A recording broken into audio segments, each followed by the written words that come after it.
Bien, bonsoir à tous, bonsoir aux amis du CRIF, bonsoir à tous ceux qui sont sur Facebook ou sur le Zoom. Les amis du CRIF ont un grand honneur ce soir et un grand plaisir. Ce soir, nous recevons un invité exceptionnel en la personne du grand rabbin de France, Chaim Corsia. Et pour l'interroger, j'ai le plaisir maintenant, mais c'est vraiment un plaisir qui est à chaque fois renouvelé, d'accueillir Wendy Bouchard, qui est journaliste Europe 1, journaliste sur Public Sénat et qui nous fait régulièrement l'amitié de participer à nos soirées et qui a cette lourde responsabilité d'interroger nos invités.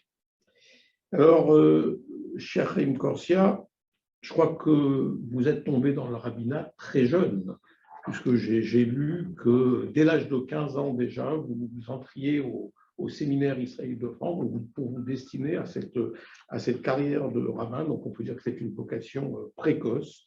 Et après, vous avez tout de suite été nommé à Reims, où vous avez animé la communauté de Reims pendant près de 13 ans, à partir de 1987.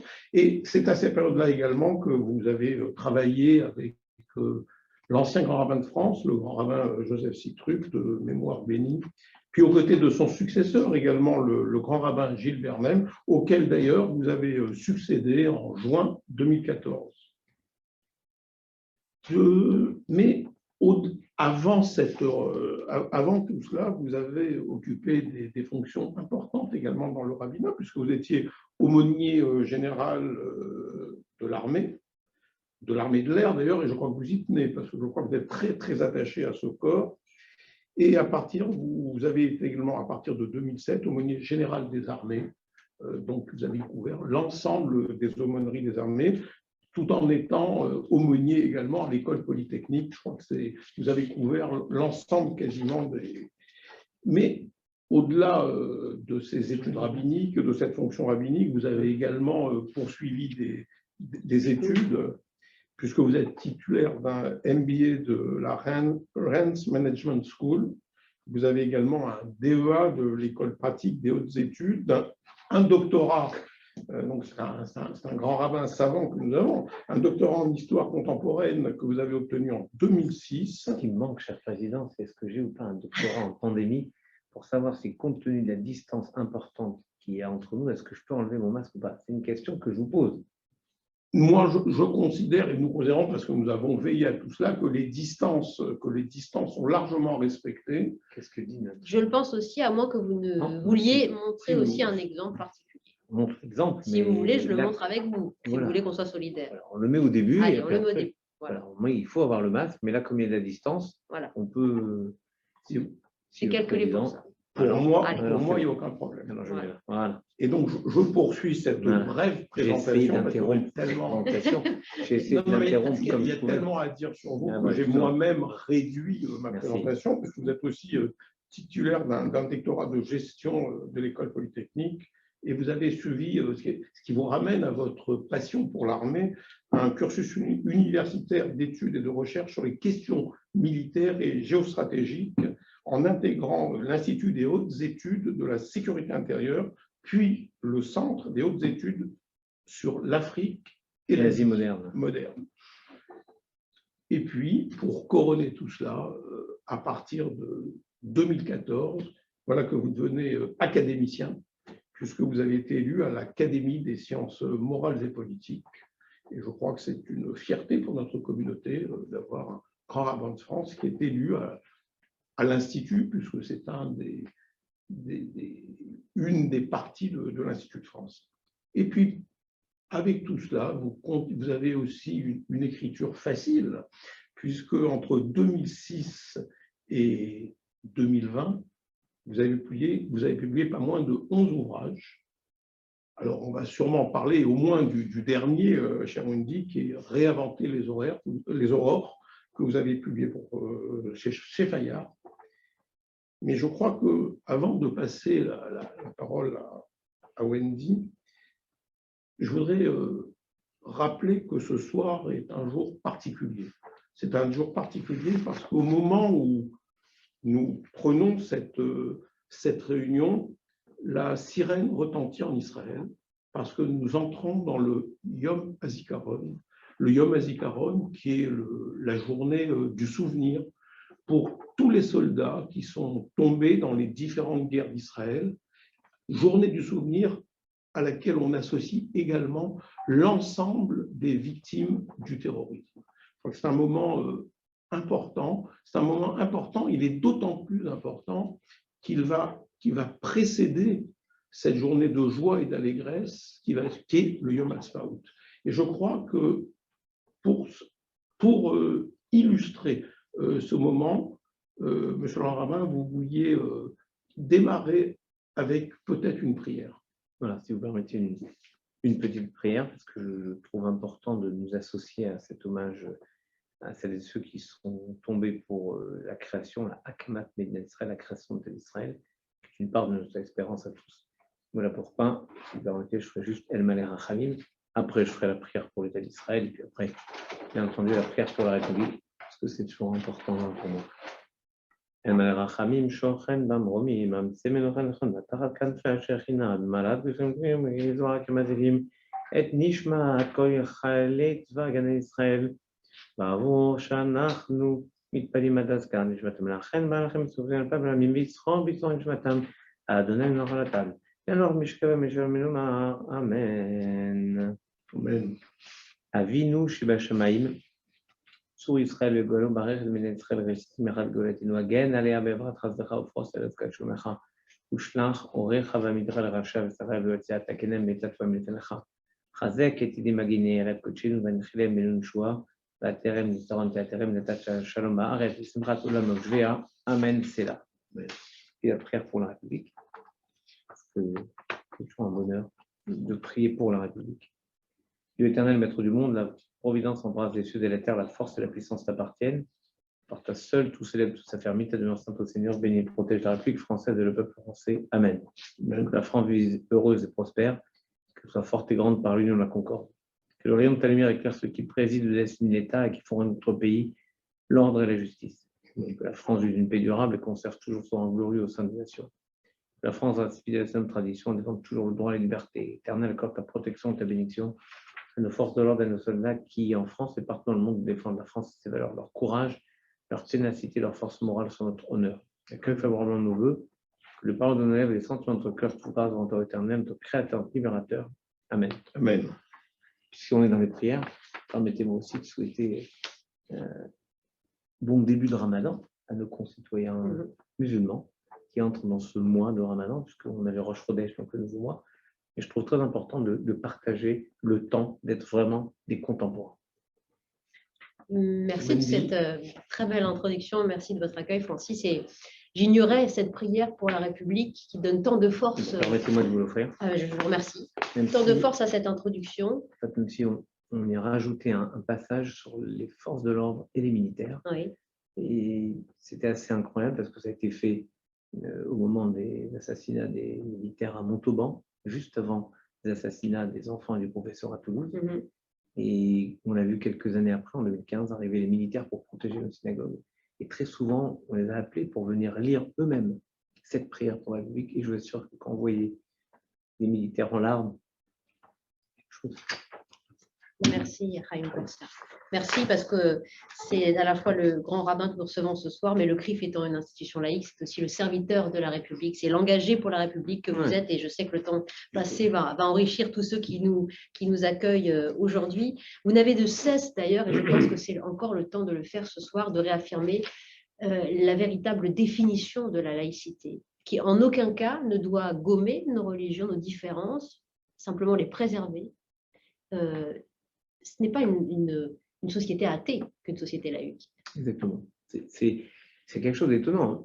1905 apparaît comme un moment fort de notre façon d'être français, en fait, qui vient réenchanter ce qu'a toujours été la façon de vivre notre relation aux religions. Je pourrais remonter à Clovis. Ça m'a toujours amusé. J'ai eu le grand honneur d'être le rabbin de Reims. Donc, je me suis beaucoup intéressé à Clovis et à son baptême. Quand l'évêque de Reims de l'époque, Rémy, trouve le moyen de ne pas faire venir le pape, parce que Clovis veut se faire baptiser en 496, mais il ne voudrait pas que le pape, qui a un pouvoir temporel fort, vienne. Et Rémy, l'évêque de Reims, lui dit, mais le Saint-Crème m'a été apporté par le Saint-Esprit. Puisque le Saint-Esprit m'a amené le Saint-Crème, nous n'avons plus besoin du pape. Et donc, il se fait baptiser avec le Saint-Crème, mais sans faire venir le pouvoir temporel de l'Église. C'est étrange, parce qu'on retrouve en 1905 la même inspiration. L'État dit, nous séparons l'État des religions, l'État est neutre, et surtout nous garantissons la liberté de pratique religieuse. Quand vous dites ça, liberté de pratique religieuse, vous affirmez donc qu'il y a de la pratique religieuse. Et donc la laïcité, c'est la liberté de pratique. Et j'ai le sentiment que trop souvent, certains comprennent la laïcité comme une négation des religions. Oui, l'athéisme au sens de pas de religion. On le voit avec nos jeunes étudiants. Je me bats au quotidien là-dessus. Nos jeunes étudiants qui ont des examens, le Shabbat, les jours de fête. Et on nous dit, oui, mais c'est la laïcité. La laïcité, ce devrait être la liberté de pratique religieuse. S'il y a, le président du CRIF parlait tout à l'heure des livres que j'écris, moi je me suis plongé 10 ans dans la vie du grand rabbin Kaplan.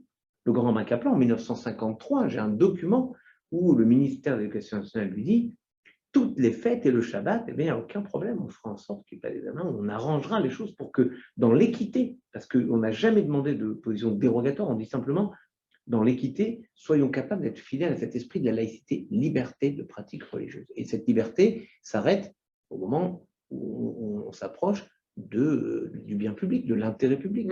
Mais évidemment, vous avez raison de rappeler que la laïcité, c'est la liberté de pratique religieuse et la neutralité de l'État. Ce n'est pas l'absence du fait religieux dans l'espace public. Et c'est un appel et une définition que vous avez rappelée en audition au Sénat, dans cette discussion sur la loi contre les séparatismes, qui doit faire très attention à ça. Hein.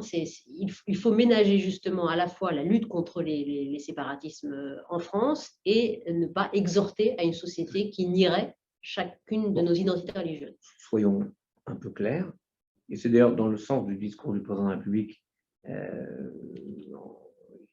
que moi, quand il a lancé ce projet, il s'agissait clairement de lutter contre le séparatisme d'origine islamiste, politique. Et donc, moi, je le dis avec toutes les grandes religions en France, y compris avec l'islam. Attention à ce que, pour lutter contre des dérives inacceptables, insupportables, on n'en vienne pas à causer ce qu'on a appelé des dégâts collatéraux sur les autres cultes. Mais évidemment qu'il faut faire une loi.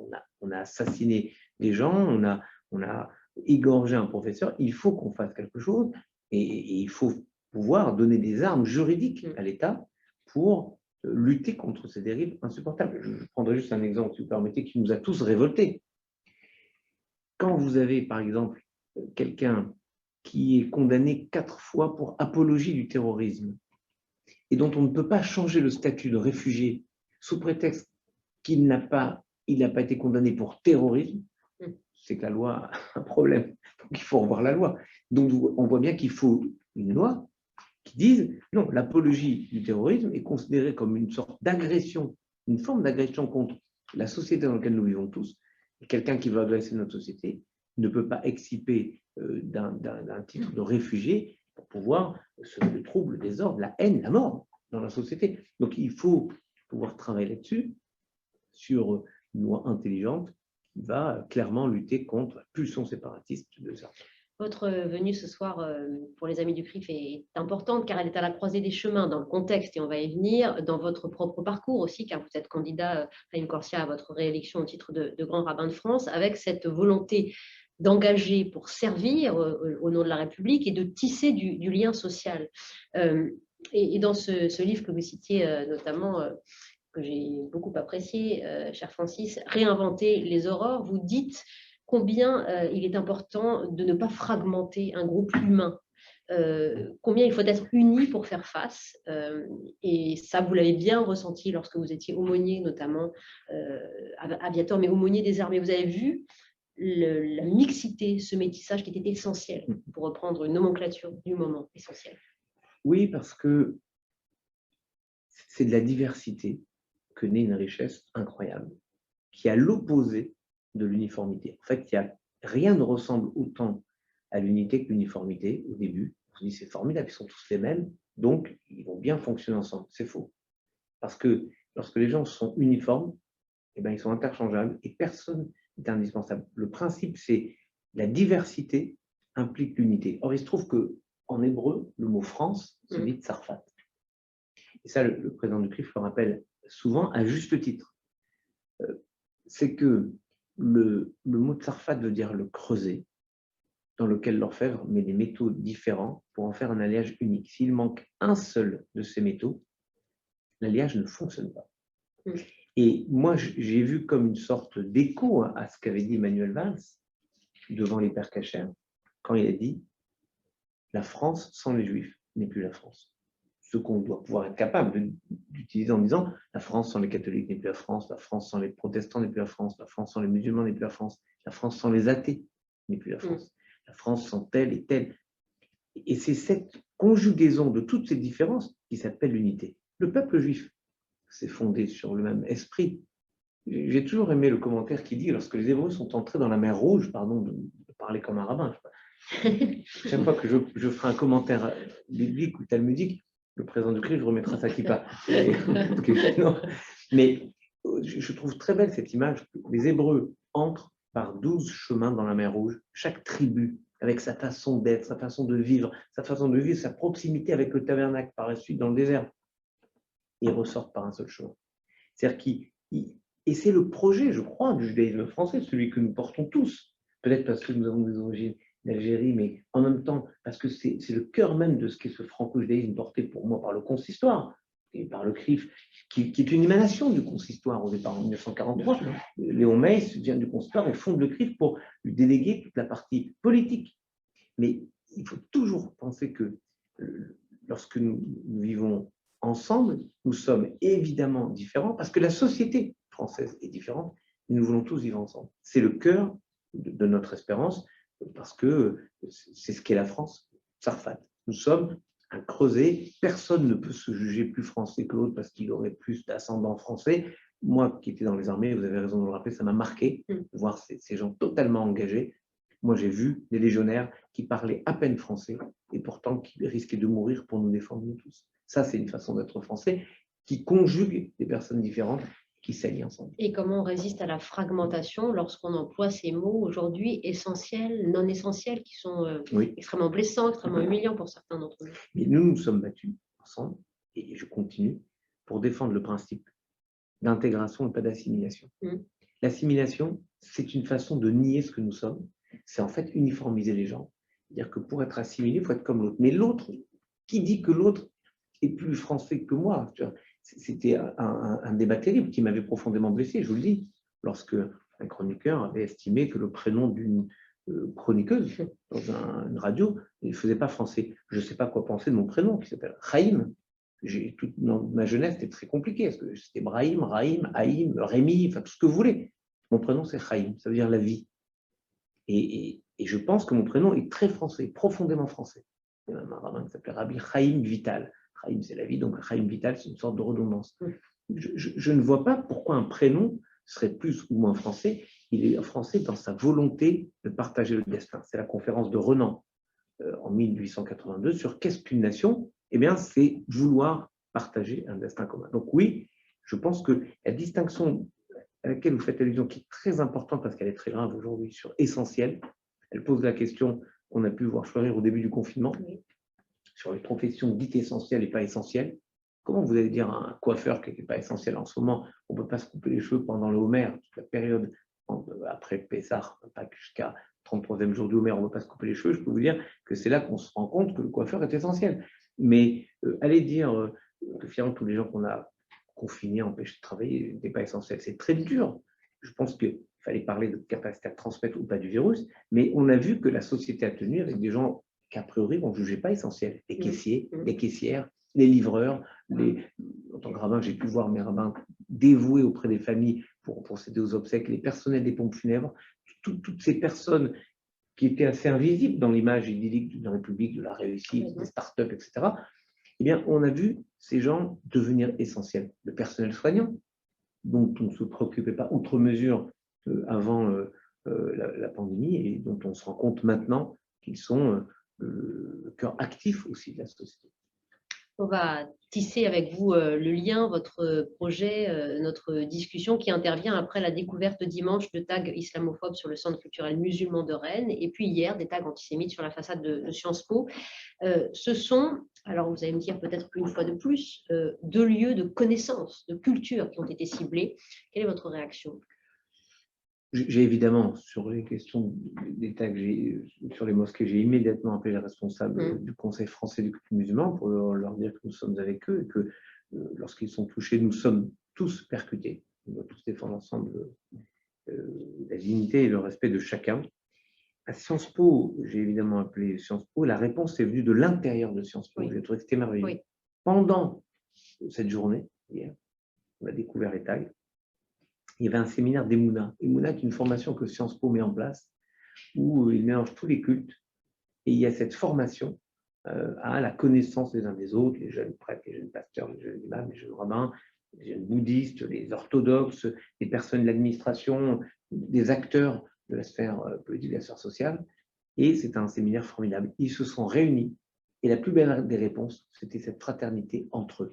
Façon de dire, on peut écrire ce qu'on veut à l'extérieur, mais de l'intérieur de cette maison, naîtra toujours cette unité qui est le cœur vibrant de ce qu'est la France. Vous êtes d'accord avec Gérald Darmanin qui a dit à cet égard, il n'y a pas de petits faits. Il faut s'indigner chaque fois. Je partage évidemment la réflexion du ministre de l'Intérieur parce que Peggy disait la chose suivante, il y a pire que les âmes perverses, il y a les âmes habituées. Et malheureusement, on s'habitue à des... C'est la banalisation. Oui, parce qu'on s'habitue. Et le président du CRIF le sait bien parce qu'on a vu un moment, il y a eu une récurrence de saccage de cimetières en Alsace. Et en fait, on considérait que c'était grave à partir d'un certain nombre de tombes. Non. Dès qu'une tombe, quelle qu'elle soit, est touchée, c'est inadmissible. Notre réaction, elle doit être importante. D'ailleurs, cher président, les chiffres réguliers sur les actes antisémites ont ceci de pervers que si un jour on a une amélioration, par exemple 20% de faits en moins, on est content, alors que c'est un scandale qui est toujours un seul fait. Bien sûr. Et donc, c'est un paradoxe étonnant où on est effectivement défini par des ratios et on dit, bah là, ça va un peu mieux, mais un peu mieux, c'est encore des faits inacceptables et on ne doit s'habituer à rien. Et je vais vous dire, c'est une question très forte que vous posez, parce que je me la suis posée récemment à propos de mes enfants, qui n'ont jamais vu de leur vie ce que moi j'ai vu, c'est-à-dire une synagogue non gardée, non protégée.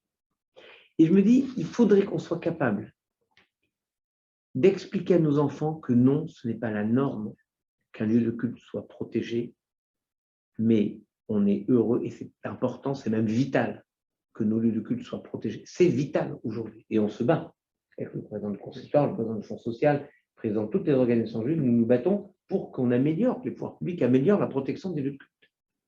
Mais on ne doit jamais oublier, on ne doit jamais s'habituer au fait qu'un lieu de culte peut être un lieu ouvert, qu'il faudra un jour qu'on revienne à un état normal. Il faut l'espérer. Je vous en prie, Raïm Corsia, vous parliez de l'Alsace, on va aller à Strasbourg si vous voulez bien, où un graffeur employé par la ville qui portait un t-shirt « I love Tel Aviv » s'est fait violenter, il a reçu des insultes antisémites. Un peu plus tard, un livreur a refusé de prendre en charge des repas dans un restaurant juif, vous connaissez tout cela. Et face à cela, on a cette mairie de Strasbourg qui a rejeté la définition de l'antisémitisme proposée par l'Alliance internationale pour la mémoire de l'Holocauste. Vous êtes exprimé sur le sujet, mais peut-être pouvons-nous y revenir quand même ce soir, parce que qui plus est en termes de symbole, une ville si européenne que Strasbourg qui refuse cette définition, a priori acceptable pour tant d'autres villes, c'est pour vous indigne? Par Paris, oui. Par Nice, par le Conseil de l'Europe. Oui. Et c'est d'autant plus incroyable que personne n'avait demandé de faire ça. Il y a une différence entre on nous demande ce qu'on pense, on dit oui, on dit non, et dire on se saisit d'un problème, d'une question, et on dit non, finalement non. Oui. Ça, c'est quelque chose qui, je ne sais pas comment voir ça, d'autant que le même jour, cette même municipalité faisait le choix de subventionner de manière importante, je sais bien que c'est le Concordat, que c'est tout à fait possible, donc je ne discute pas, une association qui refuse de signer la charte républicaine. Ce n'est pas le fait qu'il soit d'origine de tel ou tel pays, c'est le fait que c'est impensable de ne pas anticiper sur ce que la loi sur la réaffirmation des valeurs républicaines dira dans quelques mois, quelques semaines, à savoir que toute association qui reçoit une subvention doit s'engager à respecter un minimum de règles républicaines. On dit de signer cette charte. Moi, je pense, je vous dis franchement, ça n'a rien à voir avec le culte, je crois que toute association en France devrait être capable de signer cette charte. Maintenant, je me pose des questions sur ces choix. C'est vrai que c'est une ambiance tout à fait particulière, alors que la communauté juive est implantée depuis très longtemps. Quand je dis très longtemps, c'est très, très longtemps qu'elle a été motrice dans la façon de permettre cette rencontre entre le judaïsme et la France. Vous vous rappelez que mon premier prédécesseur, le grand rabbin Sinzheim, était le grand rabbin de Strasbourg. Celui, une fois que Napoléon met en place le consistoire, c'est David Sinzheim, un rabbin strasbourgeois, qui est nommé grand rabbin de France, président de ce qu'est le consistoire de l'époque. Donc le symbole est terrible. Je me dis qu'il y a forcément quelque chose qui n'a pas été compris, et je fais confiance à la communauté locale et au CRIF local qui ont une action très forte pour expliquer les choses, pour ramener la municipalité de Strasbourg à la compréhension d'un fait simple, disons-le très simplement. La haine d'Israël, aujourd'hui, est très clairement la porte ouverte à l'antisémitisme le plus virulent. Très clairement. Parce que simplement, vous pouvez critiquer, par exemple, le Venezuela, si vous n'aimez pas le Venezuela, vous n'aimez pas Maduro, vous pouvez critiquer n'importe quel pays si vous n'aimez pas les dirigeants, et vous ne mettez pas en cause l'existence du Venezuela ou de ce pays. Israël, la haine d'Israël, nie la possibilité d'exister d'Israël. Et ce n'est pas acceptable parce que ce sont les mêmes mots, les mêmes personnes, les mêmes mécanismes, la même haine que l'antisémitisme. Et donc, on voit bien d'ailleurs que c'est un moteur important. Donc, il faudra expliquer et réexpliquer pour convaincre la municipalité du bien fondé de cette lutte commune qui est nôtre. Cette lutte est la lutte de l'ensemble de la société. Et je crois que tous les mots d'ordre que nous avons pu lancer, soit le consistoire, soit le serviteur directement, soit le CRIF, soit le Fonds social, toutes les organisations qui œuvrent pour défendre ce qu'est le judaïsme en France et ce que sont tous nos combats, en rappelant que l'antisémitisme n'est pas le combat des seuls juifs en France, c'est le combat de toute la société. Voilà une définition qui était importante à rappeler après celle de la laïcité, définition qu'il faut rappeler sans cesse aussi pour ne pas galvauder ou banaliser le terme d'antisémite. Là encore, vous avez réagi, mais il faut le redire et le souligner. Accuser le ministre de l'Intérieur d'antisémitisme lorsqu'il fait référence aux Juifs sous Napoléon, ça, par exemple, c'est du contresens historique ou c'est de la démagogie? Non, c'est vous. Bon, c'est un petit jeu politique comme on en voit dans tous les domaines. Oui. Mais c'était honteux parce que dans les faits, et encore une fois, c'était lié à l'Alsace, l'empereur Napoléon reçoit des doléances d'Alsace où les gens lui disent mais les Juifs prêtent intérêt, ils nous écrasent de dettes, etc. C'est insupportable. Il dit mais pas possible. Donc il veut organiser le culte juif et il le fait et c'est l'origine encore une fois de ce qu'est le consistoire. Donc c'est un fait historique. Il ne s'agit pas de dire qu'on était juste ce livre au pré-intérêt. Et en plus, il se trouve qu'historiquement, on les avait cantonnés dans cette quasi-obligation, alors que ce n'est pas du tout quelque chose qui est permis chez nous, de la même façon que c'est interdit dans le christianisme. Donc, je me dis que parfois, cet anathème jeté sur quelqu'un en disant qu'il est antisémite, surtout quand ça vient de milieux qui, eux, sont plutôt perméables à ces questions, ça me paraît assez gênant, ça me paraît insultant, et ça galvaude, vous l'avez dit, ça salit ce combat qui est le combat de toute la société contre l'antisémitisme, contre le racisme. Et que répondez-vous à ceux qui considèrent que la France est antisémite? Non, ça c'est impensable. La France n'est évidemment pas antisémite. Malheureusement, dans notre histoire, on a pu comparer. On a eu des régimes en France qui étaient antisémites, soit un régime clairement antisémite avec des lois antisémites, deux lois, 40 et 41, un régime terrible, où il nous a quand même fallu attendre 1995 pour le reconnaître. La France, ce jour-là, avait commis l'irréparable. C'est le discours du président Chirac au Vel-d'Hiv. 1995, il a fallu attendre pour le dire très clairement. Mais auparavant, au moment de l'affaire Dreyfus, nous avons eu, en Algérie ou ailleurs, des maires élus à Alger, par exemple, ou à Oran, Le maire à Oran, Régis, il a été élu sur un programme dit programme antisémite. Et ça gênait personne. Donc, le chemin parcouru est incroyable. Aujourd'hui, je compare par exemple avec un pays comme l'Amérique. En Amérique, avec la possibilité de dire des choses, si quelqu'un disait la moitié du quart de ce que Farrakhan dit aux États-Unis, il est en prison immédiatement. En Amérique, il y a une sorte de protection ultra galvaudée, je dirais là oui, de la parole, qui est un véritable danger. On retrouve cela d'ailleurs, c'est étrange, parce qu'on retrouve cela dans l'incroyable inertie de la lutte contre la haine sur Internet. Sur le net, oui. Vous avez mis à juste titre un observatoire en marche, au CRIF, il faut demander à Robert les chiffres, mais je sais que vous avez un suivi très pointu et vous alertez la plateforme Pharos du ministère de l'Intérieur avec une grande régularité. Et c'est fondamental parce que la haine aujourd'hui est sur Internet. Je suis outré, je vous le dis, du saccage, il n'y a pas d'autre mot, de la loi Avia, qui avait peut-être des défauts, qui est mal écrite sur 2-3 mots, enfin, on peut en discuter du noir. Retoqué par le Conseil constitutionnel. Oui, retoqué par le Conseil constitutionnel qui a interdit de donner des moyens pour lutter contre la haine sur Internet. Je me suis posé des questions, et fait une tribune assez sèche sur ce sujet. Je ne pense pas que les sages du Conseil constitutionnel naviguent sur Internet, parce que naviguer 2 minutes et voir ce torrent de haine, rappelons-nous simplement que Samuel Paty a été égorgé parce qu'une cabale s'est mise en place sur Internet. Et ça devrait être capable de faire réfléchir les sages sur la capacité qu'on doit avoir de lutter et de taper au portefeuille des providers, soit les GAFA ou qui on veut. Oui, et donc à vous entendre, il y a une montée générale des haines, elle est essentiellement sur les réseaux sociaux aujourd'hui. Il faut demander au président du CRIF parce qu'il travaille là-dessus. Non, mais je crois que les réseaux sociaux sont un élément important. Mais je crois que l'antisémitisme aujourd'hui va au-delà des réseaux sociaux et il suffit de prendre. Alors, c'est vrai que le Rabbin Corsia a parlé de cette recension que l'on fait, de ce recensement que l'on fait des actes antisémites, recensement qui est fait par la communauté juive, mais qui est aussi fait par le ministère de l'Intérieur. Et on voit bien que l'antisémitisme n'est pas uniquement sur les réseaux sociaux. Par contre, si l'on veut avoir une vision réelle de ce qu'est l'antisémitisme dans notre pays, on ne peut pas se contenter d'observer les dépôts de plainte qui sont faits en commissariat. Il faut bien évidemment voir ce qui se passe sur les réseaux sociaux et tenir compte aussi, et j'en aurai fini parce que c'est ma conférence ce soir, mais tenir compte aussi de ces 2 catégories de victimes qui ne déposent pas plainte.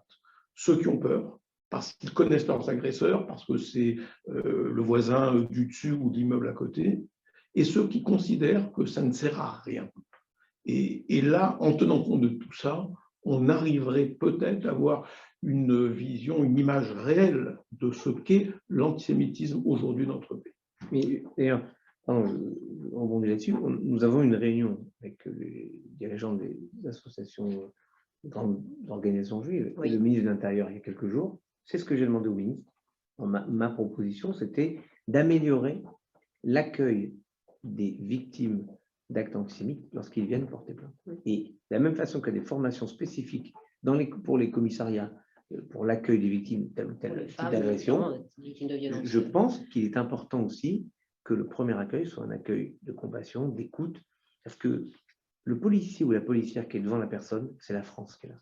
Et il y a besoin que les policiers ressentent cette réalité. C'est leur parole qui va être une parole de consolation, d'apaisement, ou une parole encore plus violente, quand comme c'est arrivé parfois, on leur dit écoutez, ça ne sert à rien, qu'est-ce qu'on fasse, on ne peut rien faire, c'est pas vrai. On peut toujours faire. Si vous permettez, je rabbin, la prise je crois que ce qui est important, et l'accueil, c'est vrai que c'est très important, parce que c'est le premier contact que l'on a après avoir été victime d'un acte antisémite. Mais par contre, ce qui décourage au-delà de l'accueil, c'est la réponse pénale. La réponse pénale qui est tellement en dessous de ce qu'elle devrait être, que finalement, c'est presque un encouragement à la récidive, plutôt qu'une sanction, et qui devrait avoir pour vertu de dissuader. On arrête un monsieur d'une 60aine d'années, fonctionnaire dans une collectivité territoriale, 60 ans. Il est pris en flagrant délit d'avoir saccagé des rames du RER et en particulier d'y avoir gravé plus d'une centaine de croix gammées. La réponse pénale, c'est 6 mois avec sursis. C'est rien. C'est ce que j'aurais fait faire moi. Je ne veux pas remettre en place les camps de travail, je vous calme. Mais vraiment, j'aurais fait nettoyer tous les tags qu'on retrouve pendant un bout de temps. De la même façon, les jeunes qui ont saccagé 250 tombes au cimetière de Sarre-Union il y a plus de 5 ans, plutôt que de voir ce qu'on subit en ce moment, c'est-à-dire les bagarres entre l'assurance des parents, l'assurance du consistoire, l'assurance du cimetière, l'assurance de la ville, l'assurance de la préfecture, l'assurance de je ne sais pas qui.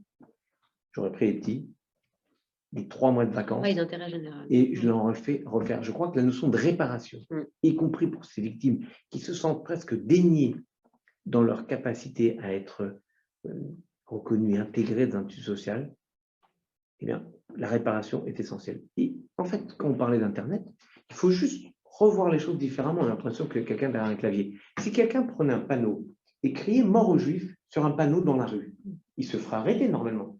Quelle différence entre prendre un panneau dans la rue et dire « mort aux Juifs » et prendre le même panneau et dire « mort aux Juifs » sur Internet? Aucune aujourd'hui. Aucune. Les gens surfent, sont dans la rue d'Internet de la même façon qu'ils sont dans nos rues. Et donc, il faut qu'on adapte la réponse, y compris la réponse pénale, à la réalité de la violence et de la haine. Au fond, toute la société s'adapte et on a souvent un train de retard, comme si ça nous gênait de mettre un mot, un nom sur les choses. Oui, il y a des comportements antisémites qui sont en fait le ferment du délitement complet de la société. C'est une réalité insupportable et face à cela, on doit saluer votre combat inlassable à vous qui représentez tant de la République et des institutions. Et je reviens sur votre plaidoyer pour la République, Raïm Corsia, notamment réinventer les aurores, retrouver le souffle des premiers matins de la République, justement, ne rien abdiquer sur le possible. Ça passe par quel leitmotiv du quotidien pour vous, quand vous vous levez le matin? Permettez-moi de dédier ce que je vais dire maintenant à un homme formidable. On a accompagné à certaines heures de meurtre tout à l'heure, Adi Steg, le professeur Adi Steg, un grand urologue, un grand français, un grand judaïsme, président de l'Alliance israélite universelle. Et je crois que son leitmotiv, peut-être un peu le mien, c'est transmettre. Pour transmettre, il faut éduquer. Et on éduque en créant un appel à rêver. C'est ce que disait Max-Paul Fouché, je le cite dans mon livre. Le chemin le plus direct du point A au point B n'est pas la ligne droite, c'est le songe. Il faut être capable de redonner des rêves et des espérances dans la société. C'est-à-dire que je crois que très souvent, on s'enferme sur ce qu'on a, sur ce qu'on n'a pas. Et on lit en ce moment les Maximes des Pères, qui est un texte d'éthique juive incroyable du Talmud dans nos synagogues en ce moment, entre Pâques et Pentecôte, Shavuot. Et on a cette façon merveilleuse de voir les choses. Il y a des choses importantes, c'est pas compliqué. Imlo Arshav et Mataï. Si ce n'est pas maintenant que tu les fais quand, ces choses-là?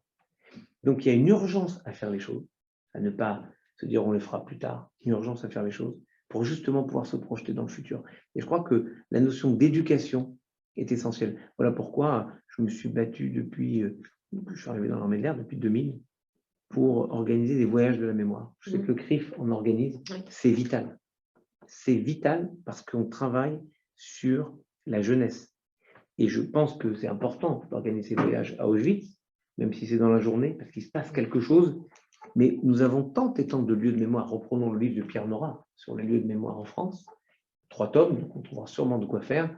Enfin, on doit pouvoir organiser aussi des voyages au Camp d'Émile, à Drancy, au Struthof. N'oublions pas que nous avons un camp, le Struthof à côté de Strasbourg, le Cercil, c'est-à-dire tous les camps du Loiret. Le Cercil est à Orléans. Nous avons les camps de Noé, de Recébédou, de Gurs. Il y a tant et tant de lieux, la maison d'Isieux, où on peut construire la responsabilité des jeunes pour qu'ils deviennent des citoyens engagés. Qu'est-ce qu'un citoyen engagé pour moi? C'est oui, le matin se dire, moi je vais essayer d'être présent aux autres. C'est un mot hébreu magnifique qui est inédit. Me voici. C'est ce que disent les prophètes, c'est ce que dit Abraham, c'est ce que dit David. Me voici. Je vais essayer d'être présent aux autres. C'est ce que j'ai vu dans tant d'instances communautaires au moment du Covid, quand toutes les associations, tout le tissu associatif s'est mobilisé pour tout le monde, pas que pour la communauté juive, pour tout le monde, pour faire en sorte que personne ne soit isolé, personne ne soit abandonné, personne ne soit oublié. Et cette façon d'être présent aux autres, ça se transmet par l'exemplarité, ça se transmet aussi par l'éducation. Et oui, rendre hommage à Adi Steg, c'est dire que ces combats qui étaient ceux d'éducation, du savoir, de l'étude, de la bienveillance, on continuera à les porter. C'est le combat de la République. Oui. En fait, pourquoi quelqu'un comme Jacob Kaplan se sentait si républicain? Pourquoi j'essaie de suivre ce chemin, comme tous les citoyens français, en fait? parce que l'espérance de la République est absolument convergente avec l'espérance portée par le judaïsme. Et en fait, un catholique pourrait dire la même chose avec sa foi, un protestant pourrait dire la même chose, un musulman, un athée pourrait dire la même chose. J'ai la conviction que, oui, la République a besoin d'un engagement. C'est incroyable de se dire, on ne peut pas juste être des consommateurs de quelque chose que d'autres produisent. Et c'est ça pour moi le réenchopement de l'esprit républicain. C'est étonnant d'ailleurs, parce qu'en vous l'entendant dire, j'ai repensé à l'anniversaire de la République du 4 septembre. C'est au moment, c'est après la défaite de Sedan, mais c'est au moment de la Commune. Et la Commune, ça a été d'une violence incroyable. Mais finalement, on a réussi à se relever et à dépasser tout. Peut-être que la force de notre société et la force de la République, c'est la résilience. Et puis, le travail de mémoire, de sensibilisation, vous venez de rappeler, qui a été rappelé par les étudiants à Sciences Po hier, justement, face à ces tags antisémites. Une dernière petite question qui paraît un peu anecdotique avant de vous laisser la parole, cher Francis, mais puisque vous évoquez les Gilets jaunes aussi, et ce délitement de la société et ces promesses que leur a offertes Emmanuel Macron, la suppression de l'ENA, pour revenir justement au terrain, reconnecter loin des élites et de la technocratie. Là, on est dans le symbole, dans la communication peut-être, mais est-ce que ça veut dire quelque chose aussi? On aurait très bien pu juste adapter la scolarité, de manière que l'école s'appelle ENA ou autrement. Oui. Elle a pour vocation de ne pas enfermer le système d'État dans des castes, ce qui était le cas avant la création de l'ENA. Quand Michel Debré qui pense l'ENA avec le général de Gaulle, on est dans un temps où les charges se transmettaient pratiquement de manière héréditaire. Donc oui, le Conseil d'État, il y avait quelques grands corps de l'État, mais l'ENA, c'est une révolution. Je pense qu'il fallait adapter la formation, ne serait-ce que pour donner la connaissance réelle du terrain. C'est dur, par exemple, d'avoir des gens qui réussissent la scolarité, qui rentrent à l'inspection générale des finances, qui était en général la botte, sans avoir un travail. Donc, vous inspectiez des gens sans avoir une pratique. Donc, je pense qu'il faut effectivement… Sortir du moule, mais je pourrais en sortir dire des autant, facilités. Je pourrais en dire autant sur l'école rabbinique, où je pense très important, avec le directeur de l'école rabbinique, de faire une formation qui allie à la fois la pratique, les connaissances scolaires, et la pratique. J'ai un jeune rabbin là qui présente à une communauté, ce jeune rabbin très talentueux m'a dit je n'ai jamais fait de mariage. Et c'est vrai que vous voyez, cette nécessité, elle est partout. Je pense que c'est la même chose dans tous les domaines. Aujourd'hui, les écoles de commerce fonctionnent avec des alternances. On a tous fait des stages dans nos scolarités, alors que par le passé, ça n'existait pas. Dans le passé, vous aviez un savoir livresque et ensuite, vous passiez à l'exercice de votre fonction. Et moi, j'aime bien la version du Talmud qui dit qu'on peut apprendre de deux façons. Soit tashma, viens et écoute, s'asseoir, écouter un maître, des enseignants. Soit tse ulmad, sors et apprends. Ben, il faut les deux. Et je pense que la réforme de l'ENA, c'est ça, sors et apprends. Mais sors et apprends, ça veut dire que, par exemple, les fonctionnaires, et les hauts fonctionnaires en particulier, vont être confrontés à la réalité de ce que les gens vivent. Donc, quand nous, on parle, vous avez débuté l'interview avec la question de la laïcité. Quand moi, je me bats pour la laïcité, pour défendre la liberté de pratique religieuse. C'est plus simple si les fonctionnaires avec qui je parle savent qu'il y a une pulsion de certains d'interdire l'abattage rituel, savent que certains veulent empêcher nos jeunes de continuer les études parce qu'ils veulent imposer l'impossibilité de respecter le Shabbat et le jour de fête, que d'aucuns veulent interdire dans certains pays d'Europe, par exemple, mais certains ont ce désir en France aussi, interdire la circoncision. Donc tout ce qui est le cœur de la liberté de pratique religieuse ne peut se connaître que s'il a été vécu. Et je vais vous dire, c'est très intéressant pour moi de voir des préfets qui sont des gens hyper formés, et efficaces, agiles. Ceux qui ont servi dans des postes où il y a une communauté juive importante connaissent mieux le judaïsme. Ce qui montre que la connaissance et vivre avec des personnes qui ont des questions, des attentes, des espérances, c'est aussi les accompagner. Et je crois que toute formation passe par un apprentissage sur le terrain, en fait une élévation. C'est le principe de l'étude par l'élévation. Donc si ça peut améliorer le service que les hauts fonctionnaires rendent à l'État et aux citoyens, entre les. Voilà comment une question sur l'ENA se termine en plaidoyer encore pour la République. Merci infiniment, Chaim Corsia. Je crois que notre arme en France a une est dans une obsession de la République. Il a un amour. Mais parce que chaque fois qu'elle est forte, les Juifs ont une situation Bien sûr. formidable. Mais c'est une obsession que je partage. Hein. Donc je ne sais pas, c'est pas du tout un reproche que je fais. Je crois que ce caractère universel se retrouve et dans le judaïsme et dans la République. Et c'est pour ça qu'il y a un tel amour de la République des Juifs de France, parce que justement, il se retrouve ce caractère universel de la République, le caractère universaliste de la République. Bien, alors, on a des questions qui nous viennent et qui sont des questions, je dirais, de citoyens juifs inquiets sur leur avenir en France. Alors, je vais vous donner la totalité de la question. On fait d'abord, on développe. Alors, c'est développement de l'islamo-gauchisme, territoire perdu de la République qui non seulement ne sont pas regagnés, mais qui s'étendent, compromission de plus en plus fréquente dans les élections locales avec l'électorat musulman, incapacité des musulmans modérés à faire entendre leur voix face à l'islamisme radical, évolution démographique musulmane. Comment, dans ces conditions, tracer une promesse crédible d'un avenir pour les Juifs de France? Bon, dans la question longue, je n'ai fait que donner la question. Oui. Et dans les constats, il y a des choses inacceptables. Non, en gros, je vais donner tel quel. La démographie, c'est quasiment des thèses, des thèses qui me paraissent dangereuses. Pourquoi? Parce que on doit considérer les choses de manière simple. Chaque citoyen est considéré comme un citoyen ou une citoyenne, pas comme un tenant exclusif de sa religion ou pas de sa religion. Et je pense que en affermissant justement les principes de la République, on a toujours garanti la liberté de chacun et de chacune, et les Juifs en particulier. Et donc, oui, il y a des menaces. Mais les menaces, elles sont là, elles sont présentes. Et cette partie de la question était très juste. La question du territoire perdu de la République, c'est un livre qui est sorti en 2002. On a 18 ans de retard sur le constat. Mieux, on a vilipendé les auteurs du livre, alors disant vous êtes des défaitistes, vous êtes des alarmistes, c'est faux. 18 ans plus tard, on est obligé de reconnaître qu'ils avaient raison et qu'on a perdu une génération. Nous avons perdu une génération de jeunes qui ont abandonné. Donc, je pense que maintenant, le constat est clair et il faut lutter. Voilà pourquoi le discours du président de la République au Murau me paraissait essentiel. Maintenant, on a exactement ce contre quoi on doit lutter et on va se donner les moyens de lutter contre.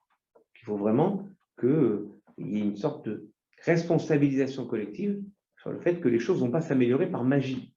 C'est pour moi, la République, c'est justement l'engagement. Et l'engagement, c'est l'inverse de la magie. La magie, vous faites rien, ça va s'améliorer. Non, c'est pas comme ça. Ce n'est jamais comme ça. Il faut agir. Et c'est un principe très juif. C'est bimkom chez en ish, ishtadel liot ish, disait Maxime Desperts. Lorsqu'il n'y a pas quelqu'un à la hauteur, quelqu'un qui s'engage, engage-toi toi. Tu trouves que la société va bien, change-la. Mais engage-toi pour la changer. Donc il y a des menaces, mais puisque vous avez parlé de scolarité avec mon petit MBA là, on avait fait ce qu'on appelle un SWOT. Un SWOT, c'est pas compliqué. On analyse chaque situation en fonction des menaces et des faiblesses, mais aussi des forces et des opportunités. Bien. Donc, il y a aussi des forces et des opportunités. Les forces et les opportunités de la situation des Juifs en France, c'est que nous sommes la communauté la plus importante en Europe. C'est que nous avons d'extraordinaires solidarités avec les gens qui ne sont pas juifs, mais qui partagent nos combats. Je pense aux amitiés judéo-chrétiennes, aux amitiés judéo-musulmanes, je pense à l'État qui nous a toujours défendus. C'est la grande différence avec certains pays. Certains pays, il y a de l'antisémitisme, mais c'est toléré pour ne pas dire organisé par l'État. En France, si quelqu'un est convaincu d'antisémitisme, il est sanctionné et très lourdement par l'État, en général. En tout cas, il ne peut pas afficher un antisémitisme sans vergogne. Il y a un moment où, on disait tout à l'heure, ça me paraît très important que ce moment soit le plus tôt possible et que la peine soit exemplaire. Donc oui, je pense qu'il faut, pour redonner confiance à l'ensemble de la communauté de France, il faut manifester de la fermeté dans la sanction de l'antisémitisme et ce travail d'éducation, ce travail de réenchantement des espérances, mais ça va toujours avec les conditions globales de la société. J'ai la faiblesse de penser que, citant doucement Edmond Flegg, qui était un homme formidablissime, qui disait « L'espérance n'est pas que l'espérance, elle est déjà le début du chemin qu'elle indique. » Et dans un poème merveilleux, Qu'est-ce qu'être juif, il disait « C'est espérer quand tout le monde a oublié que l'espérance pouvait même exister. » Donc, je me dis, c'est notre vocation. C'est notre vocation en tant que juif et en tant que citoyen français d'instiller cette confiance qui est permanente chez nous et de l'instiller à l'ensemble de la société, de la faire partager avec les autres. Parce qu'on sait que le monde a un côté tragique et que malgré tout, eh ben, on espère. Regardez la soirée de Pâques que nous avons vécue il y a quelques jours. Eh bien, on rappelle qu'à chaque génération, quelqu'un se dresse pour nous exterminer et l'Éternel nous sauve. Une façon de dire, mais nous, on continue à espérer. On continue à espérer et à avancer et à construire.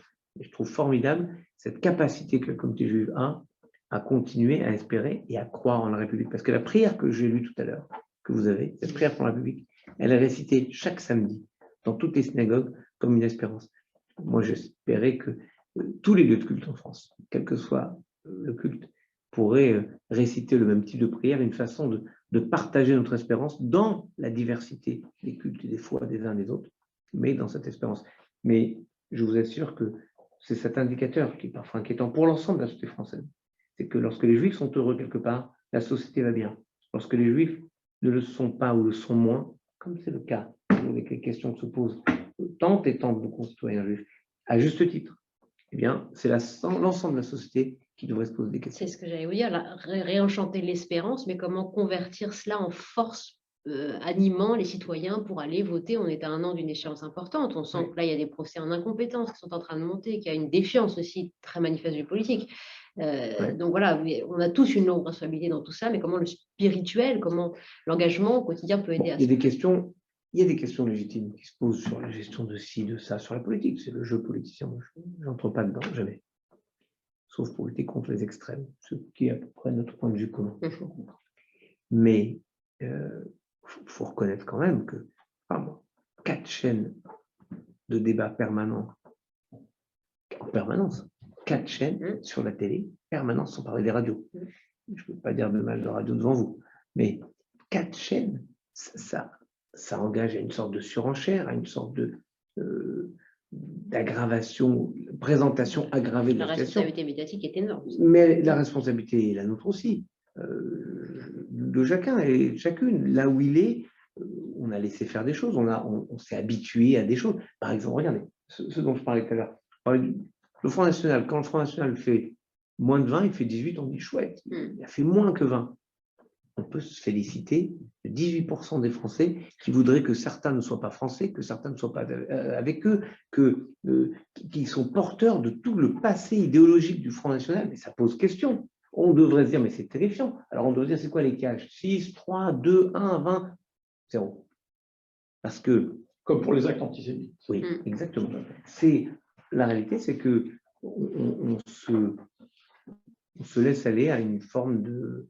Oui, je dirais d'espérance quasi magique, thaumaturgique, sur ça passera, ça ira, mais non pas maintenant, peut-être plus tard, mais pas encore maintenant. Je crois que chaque échéance de la vie républicaine est un engagement à aller voter. Moi, j'engage vraiment, je pense que c'est un devoir religieux d'aller voter, ce qu'on veut, sauf les extrêmes, mais d'aller voter. C'est une façon de dire, encore une fois, inédit, me voici. Alors, une question qui va...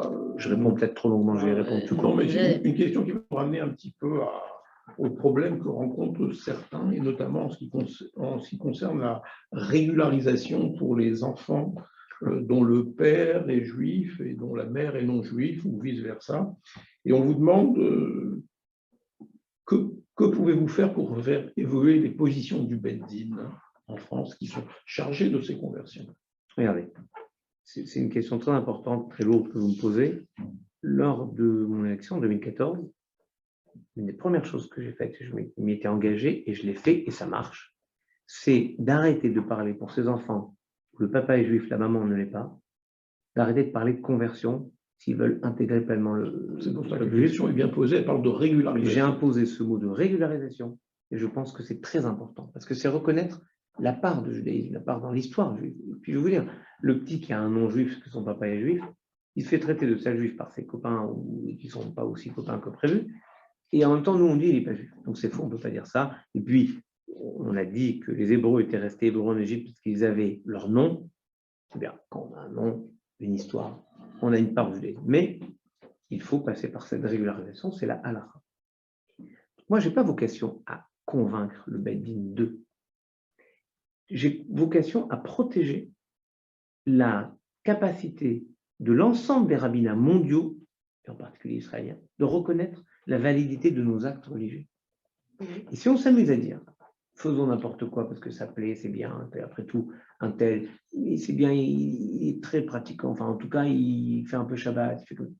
Si on commence à introduire du doute dans la validité de nos actes, ça ne fonctionne pas.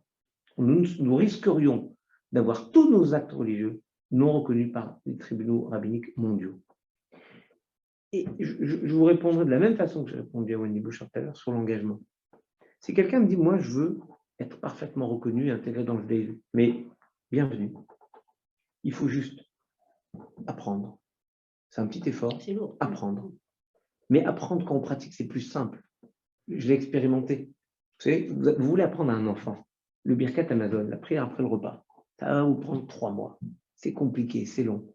Vous le mettez 3 semaines en colonie de vacances, il revient et il connaît par cœur le Birkat Hamazon, les reines ou le chesed, parce qu'il l'a fait, il a chanté avec ses copains et ses copines. Donc, c'est formidable, il l'apprend. C'est ce qu'on appelle l'éducation informelle. Le judaïsme se vit exactement de la même façon. On apprend en pratiquant. Donc, apprendre, pratiquer Shabbat, la cacheroute, les fêtes, être intégré dans une vie communautaire. Si on fait ces efforts qui sont vraiment minimums, et évidemment, le rabbinat, et le Beit Din en particulier, accompagne ces chemins et entérine ce fait que quelqu'un veut être reconnu comme juif, s'il fait. Mais si quelqu'un dit, moi, je suis là où je suis, et je vous reconnaissez que là où je suis, ça me va, c'est bien, ben, il y a d'autres voies pour le faire. Mais ma responsabilité, c'est de protéger absolument la crédibilité de tous nos bâtis divines, tous nos tribunaux rabbiniques en France. Et c'est très important parce que notre monde est hyperconnecté et il en va de ce qu'est la halakha. La halakha, c'est une règle. Et j'aime la définition de Braque. Georges Braque disait, j'aime la règle qui protège de l'émotion. Eh bien, c'est ça. Toutes ces histoires sont bouleversantes. Je les écoute, je les reçois, mais il faut accepter de faire un minimum d'efforts. C'est ce que disent les maximes des pères, les foum Sarah à grâce. En fonction des efforts qu'on produit, qu'on est récompensé. Il y a une autre question qui revient de façon récurrente et qui est un autre problème qui est rencontré cette fois par certains de nos corréligionnaires, c'est le problème du divorce. Le problème du divorce religieux. Le problème du divorce religieux et la difficulté pour certaines femmes, parce que je crois qu'il ne faut pas généraliser, je crois que dans la plupart des cas, ça se passe normalement, mais la difficulté pour certaines femmes qui se trouvent confrontées à des maris récalcitrants et qui refusent de leur donner ce qu'on appelle le guet, le divorce religieux. Je pense que c'est une situation scandaleuse. Je me suis attelé à combattre cette situation insupportable, non pas en disant changer la loi, ne change pas la loi comme ça nous arrange, mais en forçant les maris récalcitrants, qui sont d'horribles personnages, parce que c'est utiliser la religion pour écraser quelqu'un, alors que le guet était fait pour protéger les femmes à l'époque. Il devient maintenant une situation scandaleuse dans les mains de maris, d'ex-maris horribles. Et je crois qu'il faut absolument et impérativement qu'il y ait une opprobre collective jetée sur ces maris récalcitrants. Parce que croyez-moi, c'est étrange, c'est pas schizophrénique. Moi, je connais des familles qui ont eu les deux situations. Ils avaient une fille, un fils, malheureusement les deux ont divorcé. Ils acceptaient que leur fils ne donne pas le guet à l'épouse, à l'ex-épouse, parce que vous comprenez ce qu'elle lui a fait, tout c'est un scandale. Mais ils hurlaient pour que leur fille récupère le guet. Donc, en fait, ça fonctionne aussi par une réprobation collective. Et je peux vous assurer que tous les tribunaux rabbiniques, le tribunal de Paris en particulier, se battent aux côtés des femmes pour assurer la capacité des femmes à recevoir le guet en temps d'heure. Il y a eu une avancée très importante. En avril, il y a exactement un an, le gouvernement m'a envoyé une lettre pour m'expliquer que, compte tenu des règles, nous n'avions plus la nécessité d'attendre la fin du divorce civil pour procéder à l'acte de divorce religieux. En revanche, on ne peut pas remettre l'acte aux deux ex-époux, on peut le faire avant la fin du divorce civil, qui peut prendre des années, parce que des fois les gens se bagarrent pour des questions financières, immobilières, ça c'est leur affaire. En revanche, il faut que les deux soient libres, il faut que l'épouse soit libre, et donc il faut que le guet puisse être donné immédiatement. Je puis vous assurer que c'est un combat quotidien. J'ai encore une question mais qui s'adresse à vous, monsieur le rabbin, mais qui s'adresse aussi à moi. Je vais la dire telle qu'elle est posée par cette personne qui nous dit: Monsieur le grand rabbin, monsieur le président du CRIF, vous êtes les seuls de la communauté juive à être audibles par les politiques et les médias. Vous faites un excellent travail. Je me fais toujours des questions qui commencent comme ça. Surtout que c'est faux. Nous ne sommes pas les seuls. Enfin, moi, je ne peux pas dire que nous sommes pas les seuls. Et puis, il y a le président du consistoire, il y a le président du Fonds social, il y a la FMS, il y a Eric de Rothschild. Chacun à sa place fait le travail qu'il doit faire. Et peut-être que notre force, c'est d'être capable, dans la diversité de nos approches, de pouvoir proposer quelque chose pour porter les aspirations de la communauté juive, mais toujours pour améliorer la situation de la société dans son ensemble. Et ça, c'est très important pour moi. Et alors, la question pour aller au bout de cette question, donc vous faites un excellent travail, mais rien ne change. C'est un constat, et le malaise de notre communauté augmente. N'est-ce pas un constat d'échec sur lequel nous devons réfléchir pour changer nos méthodes d'action? Les méthodes d'action, quelles sont-elles? C'est très important comme question. C'est une question importante. Et je pense soit on fait de la gîte propre et on se fait plaisir, on manifeste, on hurle, parfois c'est nécessaire. Parce que trop souvent, on a subi le fait de se sentir seul. Je me rappelle après les assassinats et je veux dire leur nom ici, après les assassinats de Jonathan Sandler, de Ariel Sandler, de Gabriel Sandler, de Myriam Monsonego à Toulouse, nous étions, nous seuls, dans les rues. Et c'était terrible de se sentir isolé, de se sentir cette indifférence de la société. Ça, c'est vrai. Et parfois, il faut sortir dans les rues pour, non pas se compter, mais pour dire, nous sommes là, là maintenant c'est trop. Puis on a vu le bien que nous a fait cette manifestation du 11 janvier 2015, lorsque plus de 4 millions de Français, avec nous tous, étaient dans les rues, et là on a senti ce souffle de la fraternité. C'était formidable. Mais parfois, il faut des interventions plus discrètes. Regardez par exemple, discrète, ça veut dire qu'il faut trouver comment porter quelque chose. Par exemple, je vais vous donner deux exemples, si vous permettez. Le premier, le combat pour la défense de l'abattage rituel. Avec moi, j'ai, le consistoire se bat dessus, le CRIF parfois, le Fonds social, toutes les grandes organisations de la communauté juive se battent pour défendre l'abattage rituel, qui est un principe essentiel de la liberté de pratique religieuse. Face à l'émotion d'un certain nombre d'associations. Émotion, face à la mauvaise foi et, pardon de le dire, au racisme de certains autres. Parce que, croyez-moi, ce n'est pas les 1,3% d'animaux cachers qu'on abat en France qui inquiètent beaucoup de gens, c'est peut-être les 15% que la communauté musulmane abat, et je perçois derrière certaines associations une pulsion raciste insupportable. Maintenant, lorsque j'étais auditionné sur cette question à l'Assemblée, j'avais fait remarquer qu'il y a en France 21 millions de porcs qui sont abattus par an, et je peux assurer la représentation nationale et vous qu'il n'y en a aucun pour nous et aucun pour les musulmans, et ça, tout le monde le laisse passer. Ça n'intéresse personne. Donc, il y a quelque chose de pas sain. Mais, de toute façon, avec moi, j'ai un grand rabbin, formidable grand rabbin Fison, qui est vétérinaire. Je m'entoure beaucoup des rabbins, pour moi c'est très important. Le grand rabbin Maman, qui s'occupe des questions funéraires, le grand rabbin Fison, pour tout ce qui est abattage rituel. Et il est formidable, il est vétérinaire en plus. Eh bien, je suis convaincu que là, il ne faut pas faire une manifestation dans la rue. Là, depuis que je m'occupe de ces questions bien avant d'être grand rabbin de France, je travaille auprès des différents grands rabbins, les gouvernements nous ont toujours aidés et portés. Mais je crois qu'aujourd'hui, avec la pulsion végane dans la société, il vaut mieux s'assurer qu'on protège la shrita, l'abattage rituel, sans avoir à aller percuter cet appel de la société au bien-être animal que nous portons. Le bien-être animal, c'est notre obsession, nous, dans le judaïsme, depuis 3200 ans. Je n'ai pas attendu ni une actrice sur le retour, ni des gens qui ne veulent pas manger de viande et je ne sais pas quoi. On s'en occupe depuis 3200 ans. Donc, le bien-être animal, c'est notre obsession. Mais je crois que oui, le mode d'action doit être plus discret. Prenons un autre exemple qui nous occupe en ce moment. Un Français, juif, est emprisonné en Turquie, dans des conditions lourdes. On ne prononce pas sur la peine. Il a été condamné à 20 ans, puis à 16 ans et 4 mois, ce qui est énorme pour quelque chose qui demande précision, mais ce n'est pas mon domaine. Est-ce qu'il faut faire des manifestations devant l'ambassade de Turquie ou il faut discuter avec les avocats de cette personne, les avocats de la famille? Vous voyez, parfois, l'action demande la pondération parce que ce qui compte, c'est obtenir quelque chose, obtenir ce qu'on veut. Alors oui, je comprends que parfois on a le sentiment que les choses ne vont pas vite et que ça ferait plaisir parfois à certains que nous leur lions dans les rues hasta siempre, venceremos hasta la muerte. Bon, ok, mais je ne sais pas si c'est ce qui est efficace.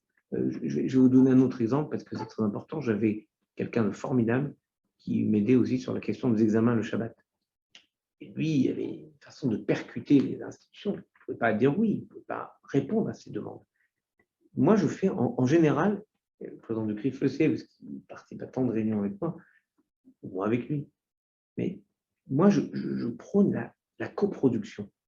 Vous voyez, je ne suis pas une entité en dehors du système de la société qui dit je voudrais ça. Non, je coproduis, y compris dans la sécurité de nos synagogues, y compris la sécurité des écoles. On coproduit, c'est-à-dire on trouve la façon d'améliorer les choses sans être en opposition flagrante. Mais croyez-moi, quand il faut être en opposition flagrante, et j'ai pu l'être lorsque l'UNESCO avait voté un texte indigne, je ne dis pas anti-israélien, ce qui est déjà indigne en soi, mais indigne, en expliquant que les Israéliens cachaient des fausses tombes, il n'y avait jamais eu de temple à Jérusalem. Je vais juste expliquer à mes amis chrétiens que c'était eux aussi qui ont attaqué, parce qu'il n'y a pas de temple, il n'y a pas d'évangile. Il n'y avait pas les marchands du temple non plus. Donc, bon, j'ai fait un papier dans le Figaro, et d'ailleurs, je voudrais rendre hommage aux amis du CRIF qui, mon papier sort le lundi matin, le soir, vous receviez le ministre de l'Intérieur de l'époque, Bernard Cazeneuve, qui dit qu'il reprend tous les mots de votre serviteur. Le lendemain, c'est le ministre des Affaires étrangères, le surlendemain, c'est le Premier ministre, et la semaine suivante, sur Europe 1, c'était Jean-Pierre Cabage qui invitait le président François Hollande. Il dit, moi, je partage absolument la surprise, la stupéfaction, il y a des mots plus diplomatiques du grand bain. Donc, je crois que oui, il faut parfois mesurer quand l'action doit être une action, je dirais, d'interprétation, de présentation des choses, et quand elle doit être une manifestation de rupture au sens là, stop. Mais convenez tout de même, pour revenir à cet exemple de l'UNESCO, que nous aurions aimé à l'époque, nous sommes tous bien évidemment offusqués, révoltés par ce vote et cette décision, nous aurions aimé que notre pays ne s'abstienne pas sur un vote mais je dis. tel qu'il était. Et je crois que c'était important de le dire, nous l'avons dit, vous l'avez dit avec votre voix, avec l'autorité morale que vous êtes, je l'ai dit avec la responsabilité que j'ai, d'autres l'ont dit également. Je crois que c'était important de dire que cette négation de l'histoire ne pouvait pas être acceptable et ne pouvait pas en tout cas être acceptée par notre pays qui s'était abstenu uniquement alors qu'il aurait dû s'opposer à un tel. Parce que oui, en cette occurrence, ce n'est pas tant, évidemment, c'est le judaïsme et le lien avec Israël que nous défendions, mais c'était la France que nous défendions. Que la France prête sa voix par inadvertance, par complicité, ce qui n'est pas mieux. Par calcul politique parfois. Oui, c'était grave, je crois, pour ce qu'est notre pays qui est toujours celui de l'espérance pour tant et tant de personnes réprouvées dans le monde. Et ce n'est pas acceptable que quelqu'un, par inadvertance ou parce que, par copinage, disons les choses très clairement, accepte de signer ou de faire signer chaque citoyen, symboliquement, sur un texte qui est une honte et qui est un mensonge scandaleux. Allez, une dernière question, parce qu'on a déjà dépassé le temps qui nous était imparti, puis ensuite, cher Wendy, vous aurez la parole pour conclure avec M. Laurent. Une dernière question pour revenir un petit peu de façon indirecte à Israël. Cette question qui m'arrive, selon vous, quelle est la place du fait religieux dans la citoyenneté israélienne? C'est une très grande question parce que on voit comment Israël s'est fondé sur l'idée d'être un havre, d'être une sorte de renaissance de l'espérance biblique et en même temps sur des fondamentaux plutôt socialistes, socialisants, qui étaient par nature éloignés de la pratique religieuse. Mais laissez-moi vous raconter une histoire que m'avait racontée Feu le grand Massitruc. J'aimais beaucoup cette histoire parce qu'elle dit tellement de ce qu'est Israël. Et peut-être une deuxième après. Puisque nous sommes à le jour d'hommage des soldats morts pour la création d'Israël. L'histoire que me racontait le grand Massitruc, c'est qu'il je n'ai jamais su si c'était vrai ou pas, mais je pense que c'est vrai. Il me racontait que lorsque l'État d'Israël est créé en 1948, le premier gouverneur de la Banque centrale signe le billet. Vous savez que tous nos billets sont signés par le gouverneur. Donc, il était réputé pour ne pas être un homme religieux, loin s'en faut. Et au moment de signer, il prend le stylo et il demande quelqu'un à une kippa. Alors, connaissant sa distance avec la chose religieuse, tout le monde est stupéfait. Mais quelqu'un lui trouve une kippa et ce brave homme met la kippa, signe le premier billet de banque et rend la kippa. Alors, non, mais pourquoi tu as fait ça? Il répond parce que je crois que c'est la seule couverture de ces billets. En fait, c'est la foi. C'est la foi. Et la force de la société israélienne, lorsqu'elle est cohérente avec elle-même, c'est qu'elle arrive à faire cohabiter des ultra-orthodoxes avec des gens qui n'ont aucun lien avec la pratique religieuse, si ce n'est le fait de se respecter les uns les autres. Et je pense que le ciment de la société israélienne, quand elle est authentique, c'est ce respect. Son drame, c'est cette segmentation, cette fragmentation, où les uns sont opposés aux autres. Ça arrive parfois. Et je crois que l'unité de la société israélienne est un enjeu majeur, majeur. Voilà pourquoi l'un des dirigeants israéliens en visite en France, c'était le président Rivlin, lorsqu'il est venu, j'avais été à la réception, nous étions ensemble, le président Rivlin nous avait dit, je pense que, je traduis, je résume, je pense que nous sommes capables de maîtriser les attaques de nos ennemis. Maintenant, nous allons nous occuper de la chose la plus importante pour nous, le lien social dans le pays. Et c'est vrai que réduire les fractures sociales, réduire la pauvreté, réduire les inégalités, voilà, ce pays a quelque chose d'extraordinaire. Et moi, j'ai vu finalement qu'est-ce que Israël, c'est des milliers, peut-être des millions de rêves individuels qui arrivent à se coaguler en un rêve central. Le mot de la fin. Écoutez, ça rejoint tout ce que vous nous avez dit depuis une heure. D'abord, ce terme magnifique que vous m'avez appris, le Tsarfat, creuset, pour symboliser la France. L'urgence de transmettre qui vous anime dès l'aurore, lorsque vous vous réveillez chaque matin, Chaim Korsia. Et puis, je voudrais vous citer dans ce livre, Réinventer les aurores. Vous terminez ainsi en citant vous-même Hugo, dont vous aimez l'idée du rêve qui vient nous forcer à nous élever, à sortir de notre condition pour atteindre une exigence qui dépasse nos besoins primaires, dites-vous, déjà si important, pour nous inviter à partager quelque chose qui relève de l'espérance pour tous, non pas la même espérance pour tous, mais une espérance pour chacun. Ça rejoint ce que vous venez de dire sur Israël. France-Israël, voilà encore un joli pont ce soir. Merci infiniment, Chaim Korsia. Merci à vous. Merci. Merci, Monsieur le rabbin. Merci, Wendy. Merci. Et puis à Merci très aux Amis du bientôt CRIF. pour une nouvelle réunion des Amis du CRIF. Merci.